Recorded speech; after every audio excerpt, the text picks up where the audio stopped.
ठीक। जिला नंबर कौन सा है? हैं? 9वां होगा भैया।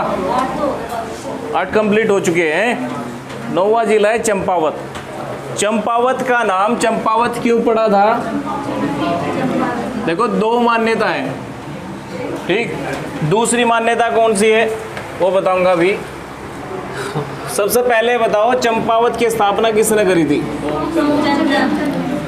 चंपावत की स्थापना करी थी सोमचंद ने। और चंपावत की स्थापना क्यों करी थी इसने? कहां से आया था सोमचंद?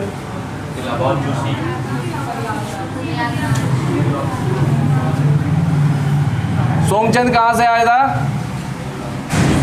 इलाहाबाद जूसी से। कहां से आया था? इलाहाबाद जूसी से। ठीक, कौन कौन से जिले हैं देखो चंपावत से लगने वाले, कौन कौन से जिले? इधर कौन सा? अल्मोड़ा। ठीक, ऊपर कौन सा है? पिथौरागढ़। पिथौरागढ़ बताया था ना। पिथौरागढ़ में जो NH9 जा रहा था वो कहां से जा रहा था? चंपावत से होके ही तो जा रहा था। चंपावत इसका मतलब नीचे होगा ना, पिथौरागढ़ ऊपर होगा। पिथौरागढ़ जिला ऊपर है। ठीक, इधर कौन सा? नैनीताल। बहुत बढ़िया। और नीचे कौन सा? उधम सिंह नगर। USN लिख देते हैं शॉर्ट में, USN उधम सिंह नगर। और इधर कौन सा है? चीन नेपाल है।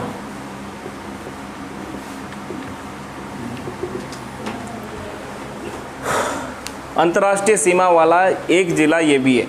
कौन कौन से अंतर्राष्ट्रीय सीमा वाले जिले हैं? उत्तरकाशी से ऊपर से ही देख लो। अंतर्राष्ट्रीय सीमा वाले जिले उत्तरकाशी, चमोली, पिथौरागढ़, चंपावत, उधम सिंह नगर। 5 जिले ऐसे हैं जो विदेश के साथ मतलब अंतर्राष्ट्रीय सीमा रखते हैं किसी देश के साथ। ठीक, अंतर्राष्ट्रीय सीमा रखने वाले कितने राज्य, कितने जिले हैं? 5। ठीक, और आंतरिक जिले कितने हैं? 4। ठीक, किसी राज्यों से ही, केवल राज्यों से ही लगने वाले जिले कितने हैं? केवल राज्यों से ही देहरादून, हरिद्वार और पौड़ी 3 होंगे ना। उधम सिंह नगर, ये नैनीताल भी है, 4 है।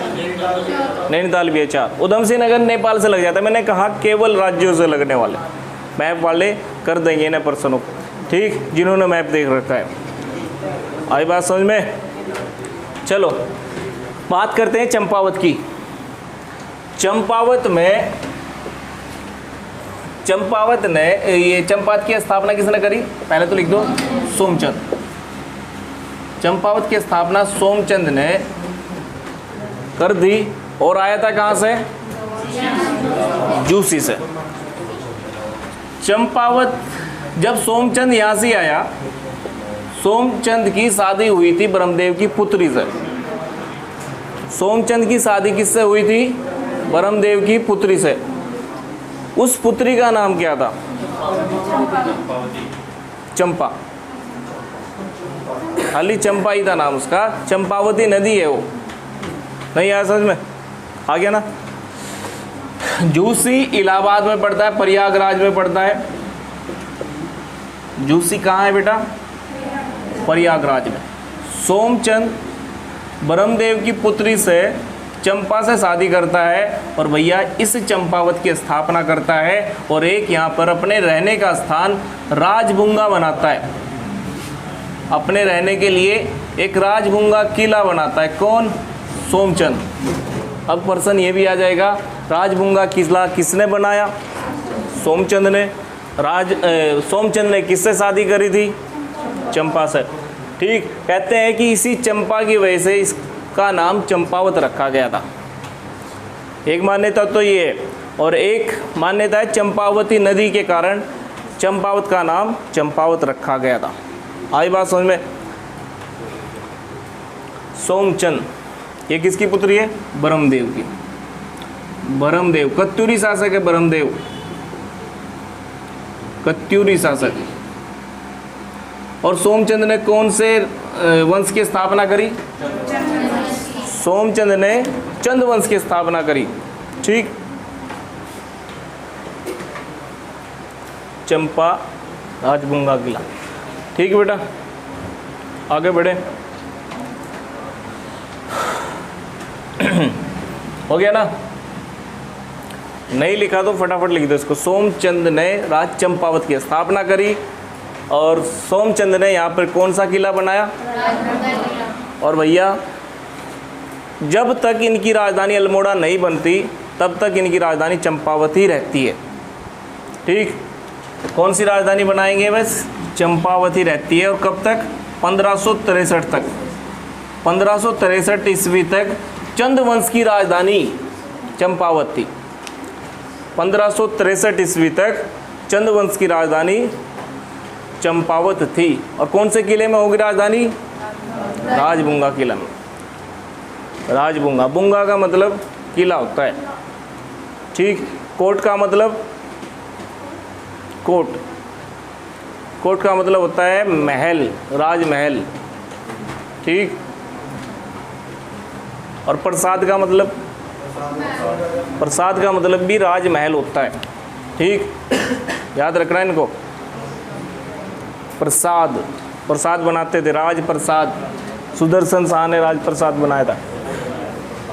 पुराना महल है, पुराना दरबार कहते हैं सुदर्शन शाह का, जो महल बनाया गया था सुदर्शन शाह के द्वारा, उसे कहा जाता है पुराना दरबार। ठीक, ये हुआ अल्मोड़ा है। और भैया ये हुआ नैनीताल, नैनीताल। ठीक, चंपावत में कौन कौन से नेशनल हाईवे हैं उनकी बात करेंगे। अब बताओ कौन सा नेशनल हाईवे होगा यहाँ? छोटा सा जिला, इतने ज़्यादा तो नेशनल हाईवे होंगे नहीं। 109 नहीं, नो, NH9 है वो, जो पिथौरागढ़ तक जाता है। ठीक, कहाँ से आता है? नीचे से रुद्रपुर से, सॉरी रामपुर से, रामपुर, रुद्रपुर, खटीमा। ठीक, ऐसे जाता है। नीचे से रामपुर से आता है, खटीमा से फिर चंपावत में घुस जाता है, रुद्रपुर भी इसी पे ही पड़ेगा।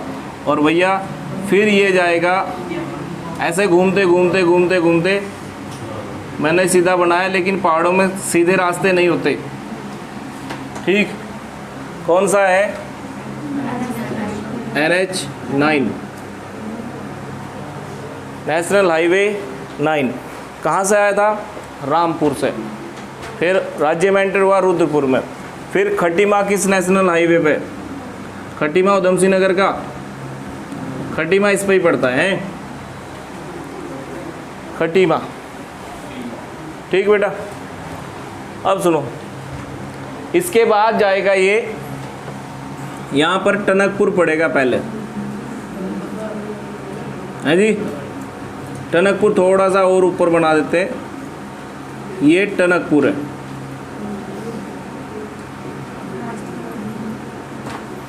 टनकपुर, अगर किसी को जाना हो इसमें चंपावत में, तो भैया खटीमा से होली इधर को। ठीक, चंपावत में पहुंच जाओगे, सीधे पिथौरागढ़ भी पहुंच जाओगे।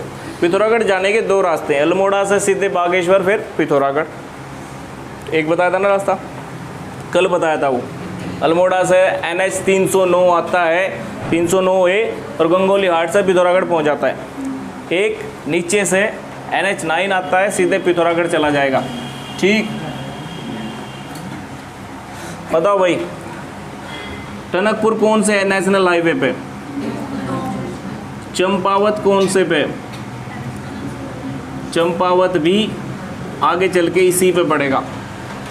ठीक, चंपावत भी NH9 पे, पिथौरागढ़ चंपावत NH9 पे। और भैया इसके बाद यहाँ पर लोहा घाट है, लोहा घाट। लोहा घाट भी कौन से नेशनल हाईवे पे? NH9 पे। चंपावत में 2 ही विधानसभाएं, चंपावत में भी 2 ही विधानसभाएं, एक तो लोहाघाट, एक चंपावत, रिजर्व नहीं है कोई सी भी। ठीक, ये पहाड़ियों के बीच में बसा हुआ एक प्लेन सा एरिया है, प्लेन है बिल्कुल, यहाँ से थोड़ा सा, यही चंपावत क्षेत्र, चंपावत खाली। ठीक, लिख दिया ना। अब देखते हैं इसकी नदियाँ कौन कौन सी हैं। थोड़े से 1-2 मंदिर देख लेते हैं। यहाँ पर है मानेश्वर मंदिर। कौन सा मंदिर? मानेश्वर मंदिर, यही पड़ता है भैया वो, मानेश्वर मंदिर। ठीक, सप्तेश्वर अगर पूछा जाए ना, सप्तेश्वर किस जिले में? 7 हैं, ऐश्वर वाले 7 हैं, चंपावत में पढ़ते हैं सप्तेश्वर, 7 ऐश्वर। कौन कौन से सप्तेश्वर? सबसे पहले,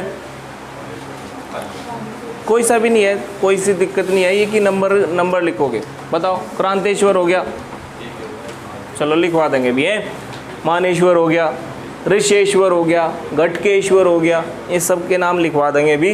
पहले है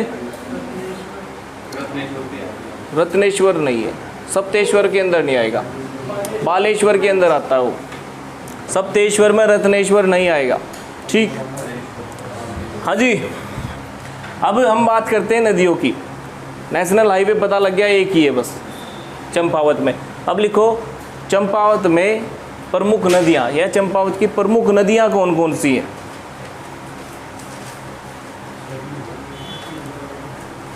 सरयू होगी या नहीं होगी? बिल्कुल, पिथौरागढ़ और चंपावत की सीमा बनाती है। सरयू तो यहाँ से बहती है भैया, यहीं से बहती है ना। और कहाँ मिल जाती है काली नदी से? पंचेश्वर में। याद आया कुछ? कल से कई दिन से सरयू के बारे में बात चल रही है। सरयू की लंबाई कितनी है? 146 किलोमीटर। ठीक, सरयू की लंबाई है 146 किलोमीटर, और काली नदी की लंबाई है 252 किलोमीटर, 252 किलोमीटर। ठीक, काली नदी और सरयू नदी का संगम पंचेश्वर में होता है। ठीक, जिसे नहीं पता वो पढ़ियो ज़रा, ये हमने पिथौरागढ़ में पढ़ा दिया, और पिथौरागढ़ का फर्स्ट पार्ट और शायद लास्ट पार्ट हमने डाल दिया यूट्यूब पर। ठीक, जो एप्लीकेशन में नहीं है वो यूट्यूब पे देख सकता है इसको। किसी किसी को एप्लीकेशन में वीडियो शो नहीं हो रही होंगी, है जी। जो ये सारी नई वीडियो है एप्लीकेशन पे शो हो रही है सबको या नहीं? नहीं हो रही? हुई? शो हुई वीडियोस? या तो आज हो जाएगी, कुछ ना कुछ तकनीकी खराबी की वजह से वो शो नहीं हो रही आपको। ठीक, हाँ जी। आकाश क्यों हंसे भाई? क्या बता रहा? क्या बात बता दी?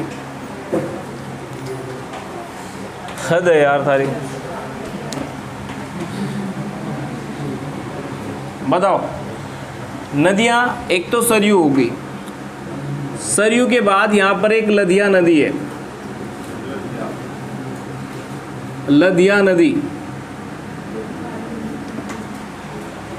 काली नदी में मिलेगी। ये लधिया नहीं है, ये है लोहावती नदी, लधिया ना बता दी इसको। ठीक, लोहावती नदी यहाँ से निकलेगी, लधिया के बारे में मैं अलग से बताऊंगा। लोहावती लिखते हैं पहले लोहावती लिखते हैं। लोहावती नदी काली नदी से कहाँ मिलेगी? मटियानी नाम स्थान पे, मटियानी। चंपावत की ये 2 प्रमुख नदियाँ खाली चंपावत की, कौन सी? एक तो लधिया और एक लोहावती। काली नदी तो है ही है, वो तो प्रमुख है ही है, ऊपर से हरी सरयू भी प्रमुख है, लेकिन खाली चंपावत की बात कर रहे हैं हम। चंपावत में लोहावती नदी बहती है, ये लोहा घाट के पास से निकलती है। और लोहा घाट किस नदी के पास है? नाम से याद हो जाएगा। लोहा घाट किस नदी के पास है? देखो लोहा घाट लोहावती नदी के पास है। ठीक। काली नदी में उत्तराखंड में मिलने वाली अंतिम नदी कौन सी है? काली नदी में मिलने वाली उत्तराखंड की अंतिम नदी है लदिया। और भैया लदिया चूड़ या चुका नाम के स्थान पर काली नदी से मिल जाती है। चुका है और कहीं कहीं पे चूड़ नामक स्थान दे रखा है। चुका या चूड़ नामक स्थान पे ये काली नदी से मिल जाती है। बेटा इधर से काली नदी आ रही, बस ये समझो। ऊपर से पिथौरागढ़ से ही ये काली नदी है। और काली नदी उत्तराखंड की सबसे लंबी नदी है। काली नदी उत्तराखंड की सबसे लंबी नदी है। सरयू काली में मिली, लोहावती काली में मिली, लदिया काली में मिली। ठीक।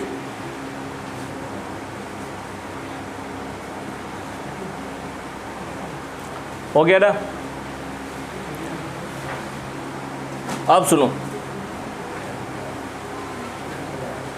अब इस लदिया नदी में एक रतिया नदी भी मिलती है। कौन सी? लदिया नदी में रतिया नदी कहाँ मिलती है? रतिया नदी लदिया नदी में मीठा रीठा साहिब में मिलती है। Very good. ठीक। मीठा रीठा साहिब कौन से जिले में है? चंपावत में। बहुत बढ़िया पर्सन बन सकता है। देखो एक नदी है रतिया, रतिया नदी, रीठा साहिब लिख लो खाली, रीठा साहिब।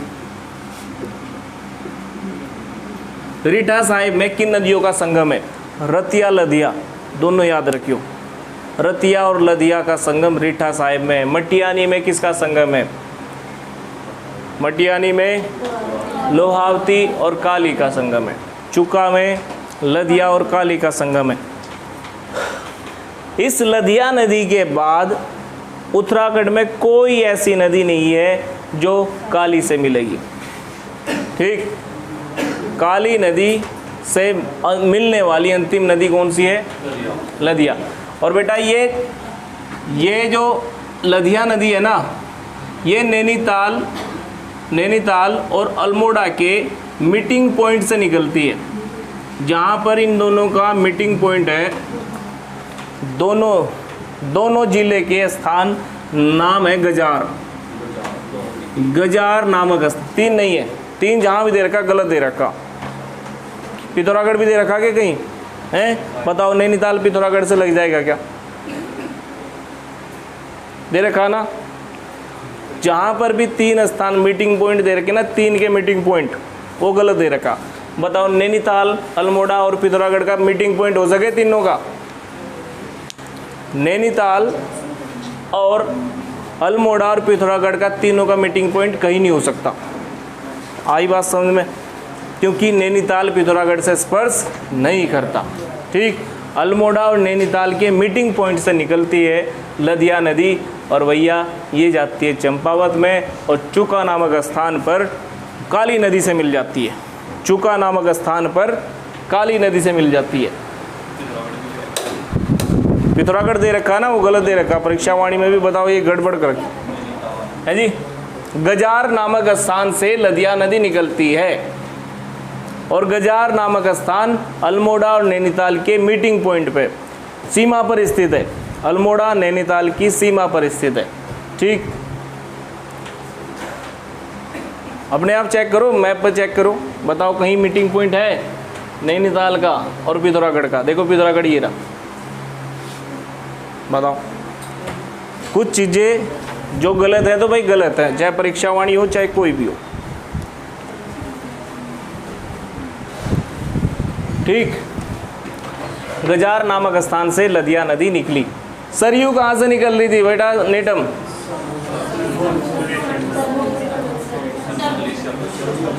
फिर वही बात हुई है, कहाँ से निकल रही सरयू? सरमूल ग्लेशियर से। ठीक। जिससे पूछा जाएगा वही बताएगा। फिर से बता रहा हूँ, रिपीट कर करके इसको। ठीक। बस अब ये हुई नदियाँ। अब इसके बाद यहाँ पर शारदा नहर निकलती है यहाँ से शारदा नहर चली जाती है यूएसएन में या नेपाल में जाएगी, बताओ। शारदा नहर कहाँ जाएगी? बेटा नहर की बात कर रहा हूँ, शारदा नदी की बात नहीं कर रहा। ये गलती मत कर देना वहाँ पे, ये गलती मत कर देना बिल्कुल भी। शारदा नहर जाएगी उधम सिंह नगर में। यहाँ पर बनबसा नाम का एक बैराज है, ठीक, यहीं पर बना है वो, और यहीं से एक शारदा नहर निकलती है। ठीक, आया ना समझ में? मुझे पता है आप गलती कर करते इसमें, अभी इसे दूर कर लियो। शारदा नहर बनबसा बैराज से उधम सिंह नगर जाती है। कौन सा बैराज है? बनबसा बैराज कौन सी नदी पे बना, पहले तो ये बताओ। काली नदी पे बना, काली पे बना। ठीक, बनबसा बैराज कौन सी नदी पे बना है? काली नदी पे। और ये बनबसा बैराज से कौन सी नहर निकली? नहर बनाई जाती है कृत्रिम रूप से, और कहाँ जाएगी वो? उधम सिंह नगर में। ठीक, और यहाँ से शारदा नाम से नदी जाएगी नेपाल में। ये इधर जाएगी शारदा नहर, और उधर जाएगी कहीं कहीं पे महाकाली दे रखा, लेकिन ब्रह्मदेव मंडी के बाद इसका नाम शारदा नदी हो चुका। ठीक, शारदा नहर कहाँ आई? उधम सिंह नगर में। शारदा नदी कहाँ गई? नेपाल में। ठीक, इधर नेपाल है। कंफ्यूजन दूर हुआ। बनबसा बैराज काली नदी पे बना है, और बनबसा बैराज से नदी निकलती है, कौन सी? शारदा। ठीक, नहर निकलती है शारदा, और नदी भी शारदा। ठीक, शारदा नदी नेपाल और शारदा नहर उधम सिंह नगर। नहर से क्या करते हैं भाई? नहर से सिंचाई भी करते हैं, बिजली भी बनाते हैं, दोनों काम करते हैं। जैसे कि हमारी गंग नहर है, ये ऊपरी गंग नहर, सॉरी ये गंग नहर है, ऊपरी गंग नहर उधर है। ठीक, गंग नहर पे बना हुआ, यहीं पे मोहम्मदपुर में एक बैराज बना गया है। ठीक, मोहम्मदपुर में ही बनाया गया, मोहम्मदपुर जहल कहते हैं उसको, हैं। ठीक भाई, ये हुई नदियाँ। अब थोड़े से एक दो मंदिर देखो इसमें कहाँ कहाँ सी है। श्याम ताल, पहले ताल देख लेते हैं, फिर देखते हैं मंदिर। बेटा यहाँ है श्याम ताल। वो श्याम ताल किस जिले में? श्याम ताल चंपावत में। एक ताल है झिलमिल ताल। झिलमिल ताल कहाँ है? झिलमिल ताल भी कहाँ है? चंपावत में। ठीक, दोनों पता लगे। श्याम झील मिलाते हैं कहाँ? चंपावत में। श्याम झील मिलाते हैं चंपावत में। श्याम ताल और झिलमिल ताल कहाँ पड़ते हैं? चंपावत में पड़ते हैं। ठीक, ऐसे याद रखियो। श्याम ताल का रंग ग्रे रंग का है, श्याम के जैसा है। ठीक, अगर झिलमिल, अगर पूछा जाए झिलमिल गुफा कहाँ है? झिलमिल गुफा पौड़ी लिख देना अभी साइड में। झिलमिल गुफा पौड़ी में, और झिलमिल जे वाराणसी हरिद्वार में। ये झिलमिल वाले अभी कंफ्यूज दूर कर लेना, कंफ्यूजन जितने भी हैं। झिलमिल गुफा पौड़ी में, और झिलमिल जे वाराणसी हरिद्वार में, और झिलमिल ताल कहाँ है? चंपावत में। झिलमिल ताल चंपावत में। लिखो, चंपावत जिला का गठन, ऐसे लिखना। चंपावत जिले का गठन किया गया था 15 सितंबर 1997 में। चंपावत जिले का गठन 1997 में किया गया था 15 सितंबर को। जो जितनी बात अब तक बताई है वो सबके याद है।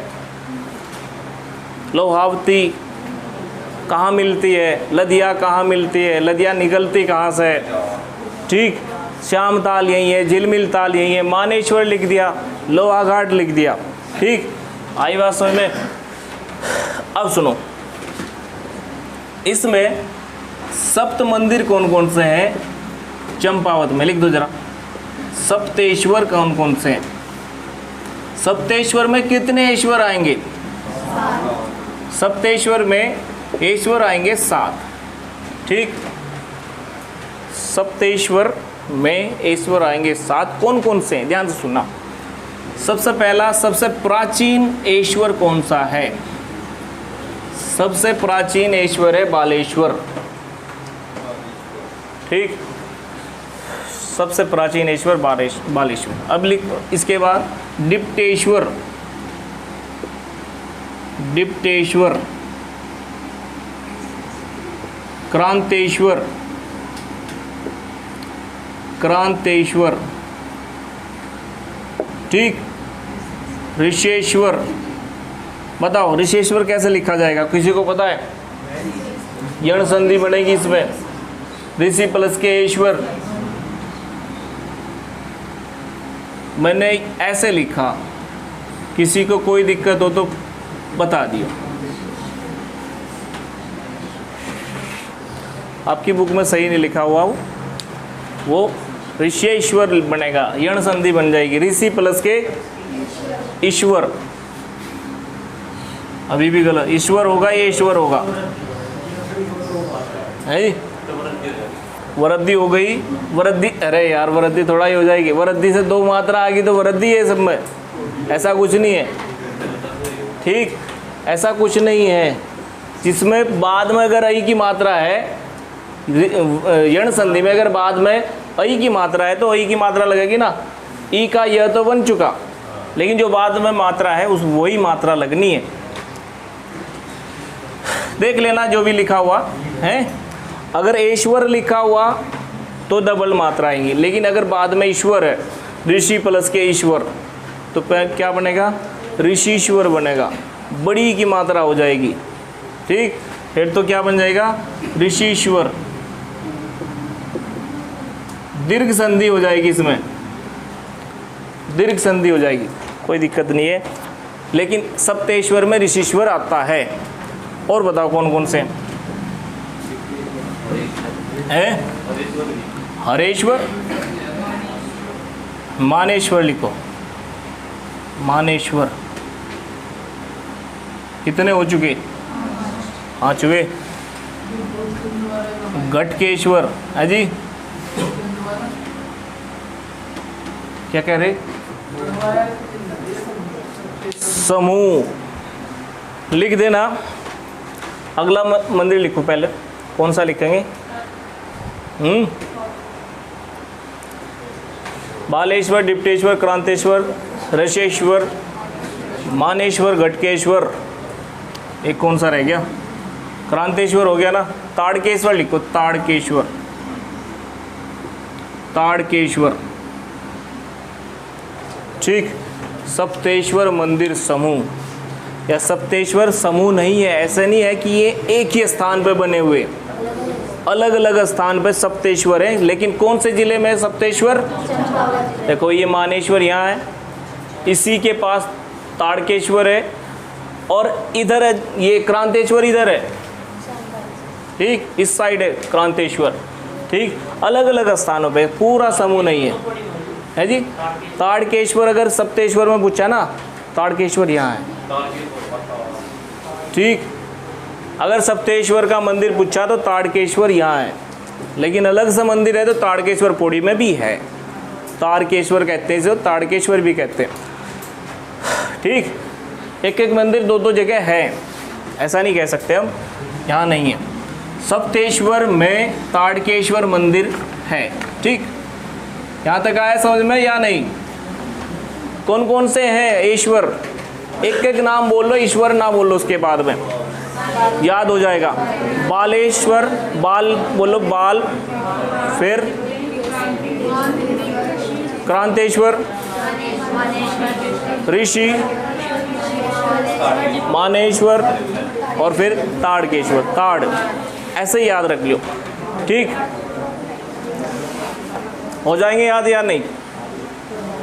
हो जाएंगे, कोई बड़ी बात नहीं है ईश्वर वाला। लेकिन इसमें लिखो जरा बालेश्वर में, बालेश्वर इनमें से सबसे प्राचीन है। बालेश्वर मंदिर समूह इनमें से सबसे प्राचीन है? या बालेश्वर हेडिंग बना देना। बालेश्वर मंदिर, कितने मंदिर हैं बालेश्वर में? बालेश्वर में कितने मंदिर हैं, कौन कौन से हैं? एक तो रत्नेश्वर और एक चंपावती और एक बालेश्वर है ये। ठीक, बहुत बढ़िया प्रश्न है ना, ये पूछा गया प्रश्न। बालेश्वर में एक तो चंपावती मंदिर है, चंपावती देवी का मंदिर, और भैया एक इसी के अंदर है रत्नेश्वर। रत्नेश्वर को सप्तेश्वर में मत लेके आना।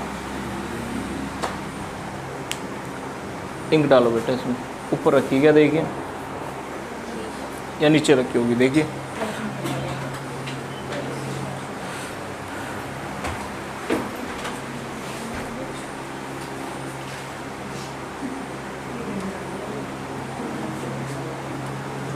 ठीक, बालेश्वर मंदिर कहाँ है? चंपावती। किसने बनवाया था बालेश्वर मंदिर, याद है किसी को? लिखो जरा, बालेश्वर मंदिर की स्थापना करी थी जगन्नाथ मिस्त्री ने। चंद राजाओं ने बनवाया था, लेकिन बनाया था किसने? जगन्नाथ मिस्त्री ने। जगन्नाथ मिस्त्री कहते हैं इसको, जगन्नाथ मिस्त्री। यही देखो, ये बैग उठा लो, जगन्नाथ मिस्त्री। मिली नहीं क्या भाई? कहाँ चली गई भाई? टनकपुर, टनकपुर एक यहाँ पे, अरे लिखा हुआ देखो यार सामने, टनकपुर चंपावत का बहुत मेन शहर है, कस्बा बोल सकते हैं यहाँ के मुकाबले, क्योंकि इतनी जनसंख्या नहीं है। चंपावत सबसे छोटा जिला है पूरे उत्तराखंड का, क्षेत्रफल की दृष्टि से सबसे छोटा जिला कौन सा है? चंपावत। दूसरे नंबर का सबसे छोटा जिला रुद्रप्रयाग। तीसरे नंबर का सबसे छोटा जिला बागेश्वर। सबसे छोटा जिला, उससे बड़ा बागेश्वर। और सबसे बड़ा जिला क्षेत्रफल की दृष्टि से सबसे बड़ा जिला कौन सा होगा? चमोली। ठीक, क्षेत्रफल आयोग के अनुसार अगर मेरे हिसाब से तो भाई चमोली लगाना वहाँ। चमोली सबसे बड़ा जिला है क्षेत्रफल की दृष्टि से, 8030 किलोमीटर स्क्वायर। वेबसाइट पर भी क्षेत्रफल दे रखा है। ठीक, अब लिखियो जरा, टनकपुर। टनकपुर का प्राचीन नाम था ग्रास्टिनगंज। ठीक, टनकपुर का प्राचीन नाम था ग्रास्टिनगंज या क्रास्टिगंज भी कहते हैं इसको। ठीक भाई, टनकपुर का प्राचीन नाम था ग्रास्टिगंज, ये लिख रहा। ठीक, टनकपुर कौन से हाईवे पे लिखना है क्या? कोई ज़रूरत नहीं लिखने की, अगर मैप देख रखा आप तो अपने आप बता दोगे टनकपुर कौन से हाईवे पर, नेशनल हाईवे पर। ग्रास्टिनगंज के बाद लिखो इसमें, इसकी स्थापना टाल्क ने की थी। ठीक, जिसे टलक भी कहा जाता है, टलक नहीं आया समझ में? टाल्क ने इसकी स्थापना करी थी टनकपुर की। टनकपुर की स्थापना किसने करी थी? टाल्क ने। ठीक, कब की थी? देखो यहाँ पर ये 1890 में आए थे और तभी इन्होंने बंगले वगैरह बनाए थे इस टलकपुर में।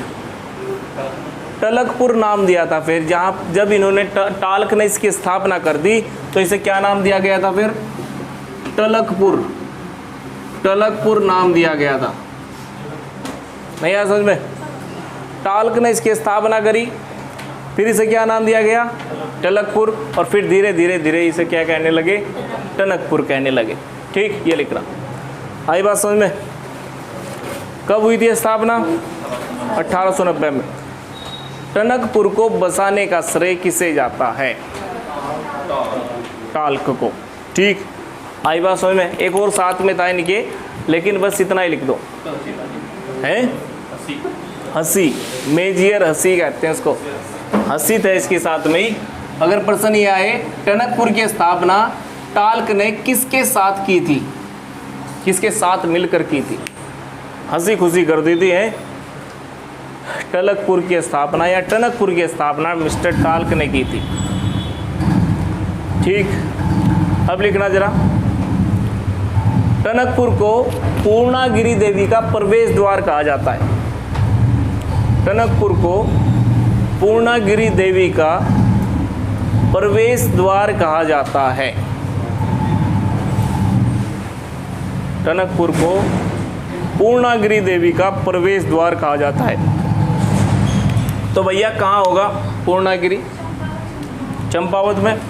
इधर है यहाँ मंदिर बना हुआ पूर्णागिरि का, ठीक, यहीं से रास्ता जाएगा पूर्णागिरि धाम पे या पूर्णागिरि देवी पर, यहीं से मंदिर पे एक रास्ता जाएगा, इसीलिए इसको कहा जाता है पूर्णागिरि का प्रवेश द्वार। टनकपुर को पूर्णागिरि का प्रवेश द्वार कहा जाता है। लिख लिया क्या? आई बात समझ में? टनकपुर हो गया कंप्लीट। इसके बारे में जो फैक्ट है वो लिख लेना अलग, टनकपुर कंप्लीट। अब लिखो देखो। अच्छा मुझे एक बात बताओ, यहाँ पहले भी रहता होगा कि कोई रहता नहीं था, इसी वजह से टाल्क ने कहा गया कि टाल्क ने इसकी स्थापना करी थी, बसाया था। देहरादून को क्यों नहीं कहते कोई? देहरादून किसने बसाया था? मसूरी को कहते हैं ना, ये पहले से, देहरादून वगैरह पहले से है। ठीक, अब लिखो जरा लोहा घाट। लोहा घाट लिखो। लोहा घाट लोहावती नदी के पास है। पहला प्रश्न तो यही है। लोहा घाट लोहावती नदी के पास स्थित है। लिख दोगे ना?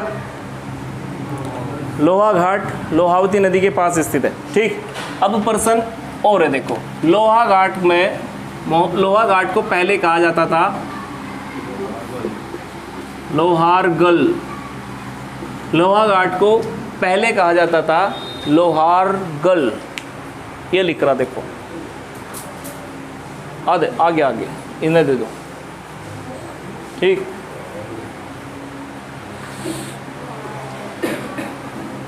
इसमें होल कर दो, इसी पेन से हो जाएगा वैसे तो।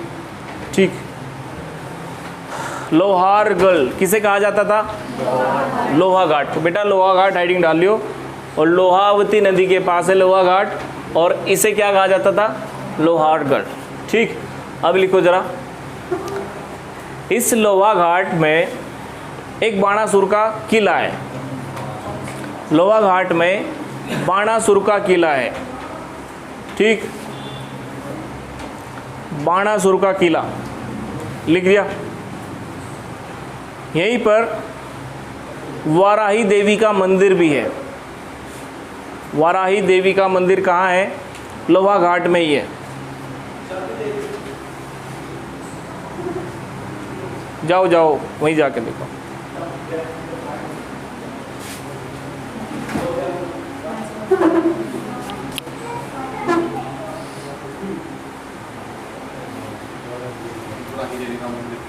वाराही देवी का मंदिर कहाँ है? वाराही देवी का मंदिर लोहा घाट में, चंपावत में। ठीक, बाणासुर का किला बाणासुर ने बनाया था। बाणासुर नाम का एक असुर था, बाणासुर का किला बनाया उसने। ठीक, नाम से याद हो जाएगा ना, बाणासुर का किला किसने बनवाया था? बाणासुर ने। वाराही देवी का मंदिर कहाँ है? लोहा घाट में। ठीक, अब एक प्रश्न और है। अच्छा, बालेश्वर मंदिर किसने बनाया था? बनाया था किसने? बालेश्वर मंदिर जगन्नाथ मिस्त्री ने बनाया था। इतना बढ़िया बना दिया था बालेश्वर मंदिर कि जगन्नाथ मिस्त्री के हाथ कटवा दिए थे चंद राजाओं ने। ठीक, एक हाथ कटवा दिया था, एक हाथ कटवा दिया था जगन्नाथ मिस्त्री का। और जगन्नाथ मिस्त्री ने फिर चंद राजाओं का घमंड तोड़ने के लिए कि एक हथिया नोला बनाया था। चंद राजाओं का घमंड तोड़ने के लिए कि भैया अच्छा मैंने इतना बढ़िया बना दिया था और मैं और कोई मंदिर नहीं बना सकता। मैं और कोई मंदिर नहीं बना सकता, ऐसा सोचते थे चंद राजा। उन्होंने क्या बनाया? एक हथिया नौला। लिख लेना, एक हथिया नौला भी कहाँ है? पावली कहा जाता है, बावली, पावली से ही कहा जाता है। एक हथिया नौला बावली नाम से भी प्रसिद्ध है, अपनी पुत्री कस्तूरी के साथ मिलकर। पुत्री कौन थी इसकी? जगन्नाथ मिस्त्री की कस्तूरी। लिख देना, जगन्नाथ मिस्त्री ने अपने एक हाथ से, इसलिए इसको क्या कहा जाता है? एक हथिया नौला। अपने एक हाथ से एक हथिया नौला बनाया अपनी पुत्री कस्तूरी के साथ मिलकर। पूरा नाम लिख देना। और इसे ही क्या कहा जाता है? बावली कहा जाता है इसको ही बावली के नाम से जाना जाता है। ठीक, बढ़िया पर्सन है, आराम से हो जाएगा, कोई दिक्कत नहीं है। ठीक, जगन्नाथ मिस्त्री ने बालेश्वर मंदिर बनाया, बढ़िया बना दिया। इस वजह से चंद राजाओं ने एक हाथ काट दिया। चंद राजाओं का घमंड तोड़ने के लिए एक हथिया नौला बनाया था किसने? जगन्नाथ मिस्त्री ने, अपनी पुत्री कस्तूरी के साथ मिलकर। ठीक, कस्तूरी, बावली इसी को ही कहा जाता है। कौन थी बावली? कस्तूरी। ठीक, अपने आप ही बना देती, अपने पिताजी को क्यों परेशान करे थे। ठीक, चलो अच्छा है, वो लिख बात है। देखो क्या क्या पढ़ा हमने आज इसमें, टनकपुर में, ये चंपावत में कौन कौन से हाईवे हैं? एक ही हाईवे है, NH9। टनकपुर, चंपावत, लोहा घाट किस हाईवे पर है? NH। ठीक, लधिया नदी चुका नामक स्थान पे मिल रही है। लोहावती नदी मटियानी नामक स्थान पे काली नदी से मिल रही है। लधिया नदी कहाँ से निकली? गजार नामक स्थान, अल्मोड़ा और नैनीताल का मीटिंग पॉइंट है। ठीक, लधिया नदी जो है काली नदी की अंतिम सहायक नदी है। ठीक, उत्तराखंड में। शारदा नहर कहाँ गई? उधम सिंह नगर। शारदा नदी कहाँ गई? नेपाल में गई। ठीक, ये सब पढ़ लिया हमने। श्याम ताल पढ़ लिया, झिलमिल ताल पढ़ लिया। श्याम ताल के बारे में एक और पॉइंट लिख देना, यहीं पर विवेकानंद आश्रम है। श्याम ताल के पास है विवेकानंद आश्रम। और झिलमिल, श्याम झिलमिल आते हैं चंपावत में, ऐसे याद रख लेना। श्याम ताल और झिलमिल ताल चंपावत में है। मिठारीठा साहिब में कौन सी नदियाँ मिल रही हैं? रतिया, लदिया। मिठारीठा साहिब कल भी देखेंगे हम, इसके बारे में पढ़ेंगे। मिठारीठा साहिब में रतिया, लदिया नदी मिलती है।